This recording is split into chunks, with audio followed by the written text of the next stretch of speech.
Welcome to my PowerPoint about counter cards. So, a counter card is just a card that I'm talking about that is made specifically to counter other cards. The easiest example that I can give is a card like Mossy Horror. So, when Spreading Plague came out in Knights of the Frozen Throne, it was 5 mana spell, now it's 6 mana. Summon a 1/5 Scarab with Taunt. If your opponent has more minions, cast this again. Spreading Plague was absurdly broken. Like, if you've ever played Hearthstone, ever, you know this. This card has only just recently stopped seeing play in Wild, and that's almost entirely due to just, like, aggro decks being too fast for Spreading Plague and not being, like, you know, more mid-range focused like decks we used to see. And Spreading Plague was insane, right? So insane that Blizzard printed 2 cards to try and counter it. One of them was a lot better than the other. The first card was Void Ripper. It came out in Kobolds and Catacombs. It's a 3-mana, 3/3 demon. Battlecry, swap the attack and health of all of their minions. The idea is you were supposed to play Void Ripper into Spreading Plague, so instead of having 1/5s, they would have 5/1s, which made them way easier to clear. It just needed like a 1 damage AoE or something like that to clear. Or you played Mossy Horror, which came out in the Witchwood. 6 mana, 2/7, Battlecry, destroy all other minions with 2 or less attack.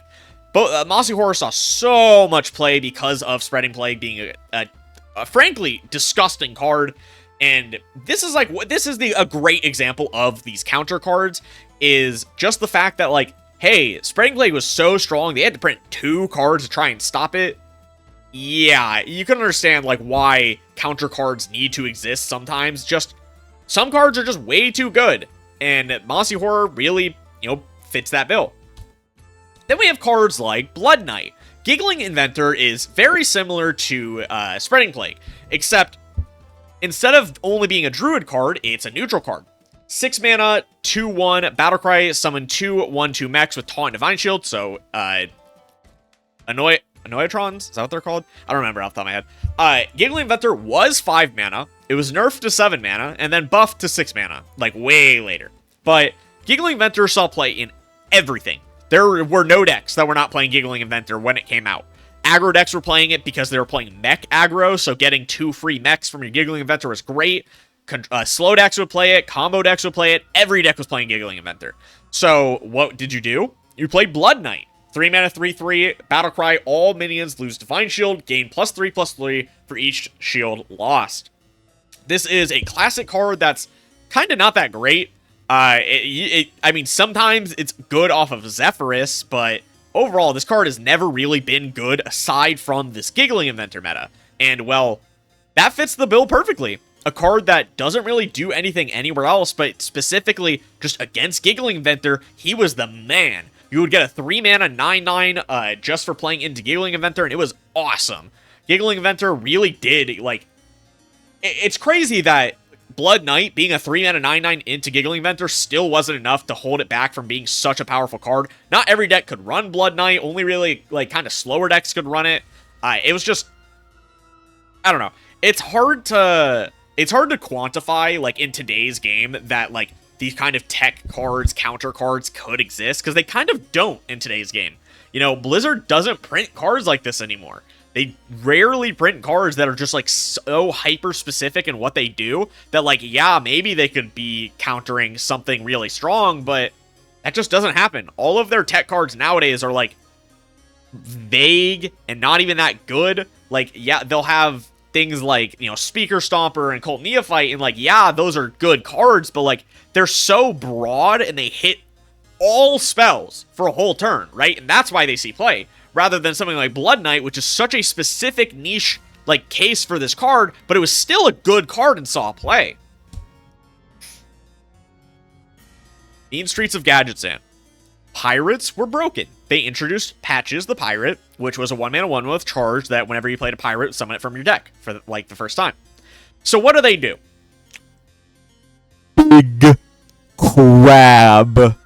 Yeah, Galactic Crawler, 2 mana 2/3 beast, Battlecry, destroy a pirate, and gain +1/+1.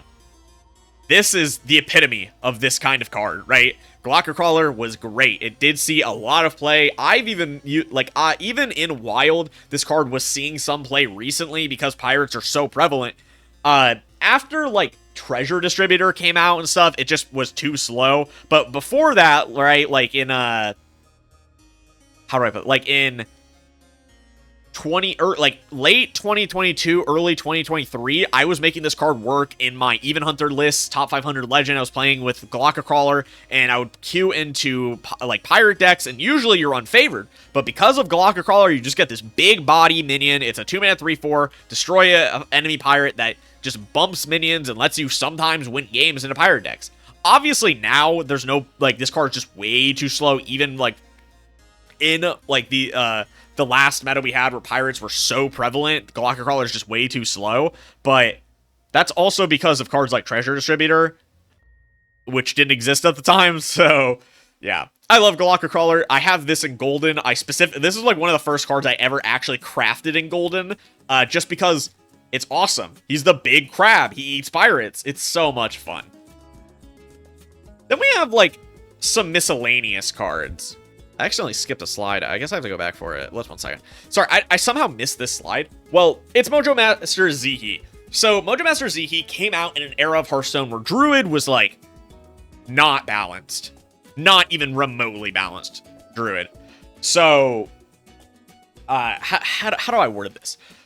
Knights of the Frozen Throne and Kobolds and Catacombs were absurd for Druid. You had Spreading Plague, you had Lesser Jade Spellstone, you had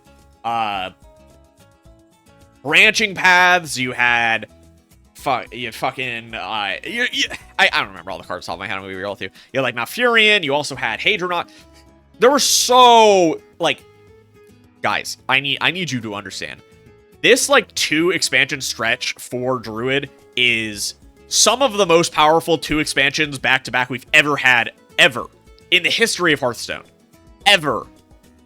Like, Druid desperately needed to be nerfed, and instead of nerfing the cards, like, you know, they still would do nerfs back in the day, but not in the way they do it now. Nerfs were a lot more rare, so that's why they printed a bunch of cards that were, well, counter cards. It's, again, why they don't do this as much today, is because they'll just nerf cards if they're too strong, right? They'll nerf a lot of cards, and they'll buff a lot of cards. But back then, you know, if a card got nerfed, that was huge, right? Cards getting nerfed back in the day, that meant that card was gone forever, and, you know, it was not common. It just really wasn't.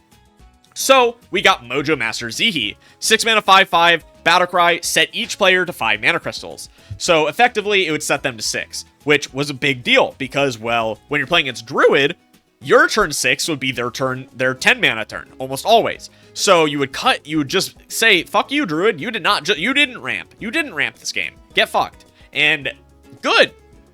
Mojo Master Zi still sees play in Wild. Like, currently, people are trying to make it work in, like, Reno lists, like Reno Priest, Reno Hunter. It's not that great, I'm gonna be honest with you. Zi could probably be 5 mana and still be not that great. It's a really awkward card because, like, yes, de-ramping your opponent is really good. But if you play this past turn 6, it de-ramps yourself, and, well, that's more impactful than doing it to your opponent at that point, right? Because, well, your opponent starts with the 6 mana. You just played a 5/5 that de-ramped yourself, and your opponent, yes, but they are on 6 mana before you are. So, it's not great. That's kind of why Zi isn't that good of a card, is like, yes, it's really good on turn 6 to de-ramp Druid. And then it's not good any other time. Any other time in the entire game. It's not good. Zi could be reworked in a billion different ways. I think they probably should, honestly. Like, maybe you make it, like, a lot cheaper, and then it's like, you could make it you could have made it a Mana Thirst card, right? Like, we could have had a new card in March of the Lich King that was Mana Thirst, like, I don't know, say it was like a 3 mana 3/3 Mana Thirst 6 Battlecry, set each player, or not Battlecry, but it's a Mana Thirst, set each player to 5 mana crystals, right? So it's way cheaper. You can at least, like, tempo it or something if you're not against Druid, but we have Zi, and, well, yeah. Okay, I accidentally skipped that slide, so sorry. But then we have, like, these kind of miscellaneous cards that I kind of wanted to talk about. It's kind of the real reason behind this video, is these kind of cards, is this isn't about cards that really have been good or anything. It's about cards that are, like, hyper specific in what they counter. You have cards like EMP Operative, which is a 5 mana 3/3 with Battlecry, destroy a mech. This came out during the Boomsday Project when Magnetic was first made as a way to like, oh, if Magnetic is too strong, it'll keep it in check. Obviously, it didn't, right? Pirate mech decks were all incredibly powerful during Boomsday. You had a lot of, like, Mech Warrior was good. You had Mech Hunter, which was really good. And Ampere Operative is just terrible. Understated. Ultra is super expensive. Like, what is this card? Galaka Crawler came out a year before, and it was a 2-drop. That also had an upside. It's just, yeah. Demolition Renovator is a 3-mana 3/3 with tradable Battlecry, Destroy an enemy location. I think this card was like 4 mana on release and didn't have tradable, and it was unfucking playable. And then they buffed it twice. They added it to the core set. They gave it like tradable and all that, and it's still bad. And then you have Star Volpera, 5 mana 4/5, tradable, Battlecry, Destroy an enemy starship or starship piece. Obviously, like Demolition Renovator came out when Locations came out in Nathria. Volpera comes out this expansion with starships and the Great Dark Beyond. Ampere Operative is Boomsday, right? So Blizzard likes to put these in effect, right? These cards that are like, oh, if the set mechanic is too strong, I guess you could counter it, right? The thing is that, like, these cards are either unplayable because, well, they're not good until, like, over half of the decks in the game, or they're way too good and they oppress the new mechanic of the set. And that's what I'm worried about Star Volpera, right? Because locations are, like, not that great, right? Like, the best locations are, like, 2 or 3 mana, and it's not really worth it to spend a 3 mana card to destroy it, right? But Star Volpera is 5 mana to destroy the card that your opponent has spent, like, the whole game gathering resources and building towards in their starship.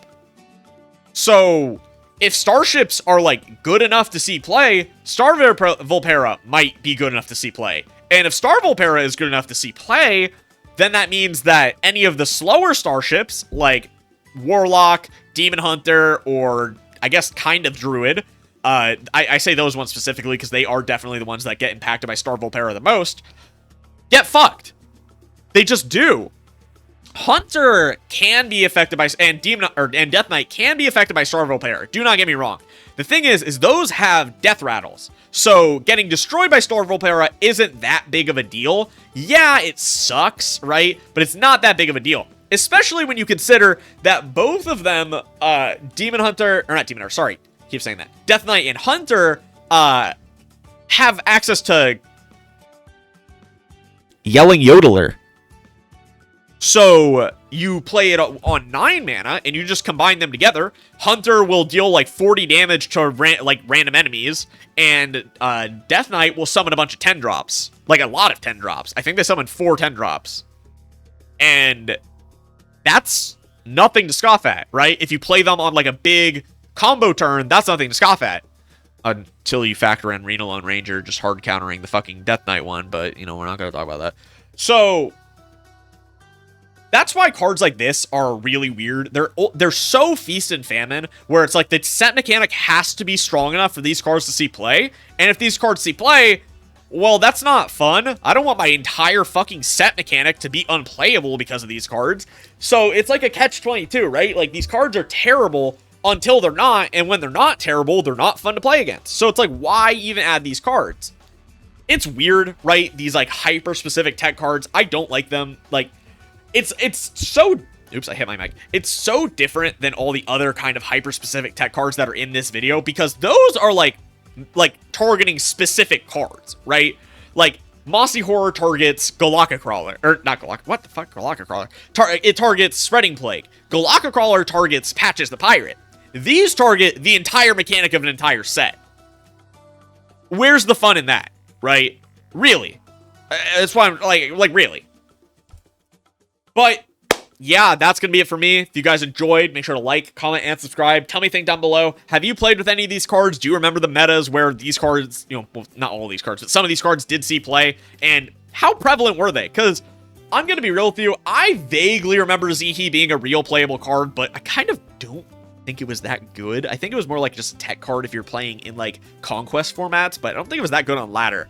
But yeah, I have 2 giveaways going on, just out of my pocket for the Great Dark Beyond. They're not from Blizzard or anything. I'm not doing that this expansion. I know it sucks, but whatever. The first one, all you have to do is subscribe to my channel, like the video, comment down below your favorite card that's been revealed so far, and for the other one, you can become a member of my channel. It's similar to a Twitch subscription. It's 99 cents at the cheapest, the lowest tier, and you can get emotes from that. You can get a role in my Discord, and it's nice. I like having emotes on my YouTube. It's really fun. It's a way for me to like give back to my community, especially through this giveaway. And the more members I get, the more emote slots I can add. And I really want to add a lot of emotes. I don't stream on Twitch, so I don't have Twitch emotes, but YouTube is good enough in my opinion. But that's gonna be it for me. I'll see you guys next time. Peace out. Shadows are rising again! Darker than they've ever been. As evil descends from the skies, the world cries out, how will we survive? Out of the hall of explorers, and up from the dusty tomb, they grab their whips and fedoras. These legends of the past know exactly